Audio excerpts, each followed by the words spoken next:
ሚኒስተር ፍትሒ ኣብ በጀት ዓመት 2017 ዝወገኖም ስራሕቲ ገምጋም አካይዱ ብመሰረት እዚ ድማ በብርኪ ፍትሒ ዝወጹ መዝገባት ገበን ኣብ ሓጺር እዋንን ብጽሬትን ምውጋን ከም ዝኻለ ብተወሳኺውን በብርኪ ባይቶ ወከልቲ ዝወጹ ሕግታት ተግባራውነቶም በዋነት ብምክትታል ኣብ ምፍጻም ከም ዝርከብ ሚኒስተር ፍትሒ ሃና ራእያ ስላሴ ተዛሪበን። በ2017 በጀት ዓመት በፍትህ ሚኒስቴር ዋና ዋና የተሰሩ ስራዎችን ባጭሩ ለመዳሰስ ኣብ በጀት ዓመት 2017 ሚኒስተር ፍትሒ ቀንዲ ካብ ዝወገኖም ተግባራት እቲ ሓደ ትግበራ ስርዓት ገበን እዩ። ብሓፈሻ በብርኪ ፌደራል ሚኒስተር ፍትሒ ዝጽውዑ መዘገባት ብዝሓሸ ጽሬትን ቅልጣፈን ምምዝጋብ ንምኽኣል በርከት ዝበሉ ስራሕቲ ተወጊኖም እዮም። ብፍላይ ምስ ኣካላት ሰብ ግደ ኣብያተ ፍርድን ኣካላት ፖሊስን ዝሓሸ መርድዳእ ተገይሩ ጽቡቕ ውጽኢት ምምዝጋብ ክኢልና ኢና። ብተወሳኺ ድማ ብፍትሐ ብሔር ሚኒስተር ፍትሒ ሕጊ ስራሕቲ ምርቃቕን መጽናዕቲ ኣለዉ። ንኻልኦት ትካላት መንግስቲ ንህቦም ስራሕቲ ድጋፍ ኣለዉ። ኣብዚኦም ጽቡቕ ስራሕቲ ተወጊኖም እዮም። ተፈጻምነት ሕግታት ፌደራል ንዝምልከት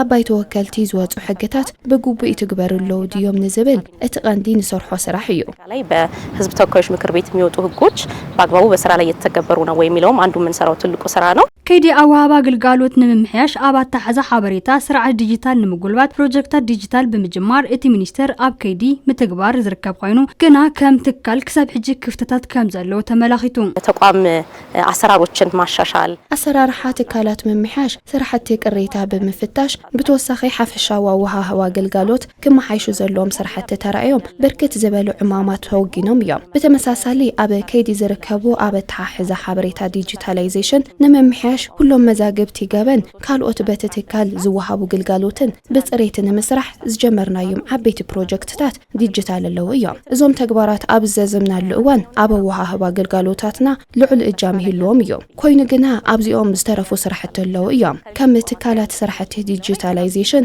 ኣብ ትግበራ ንድሕሪት ተሪፍና ኢና ዝብል ሓሳብ ኣለኒ።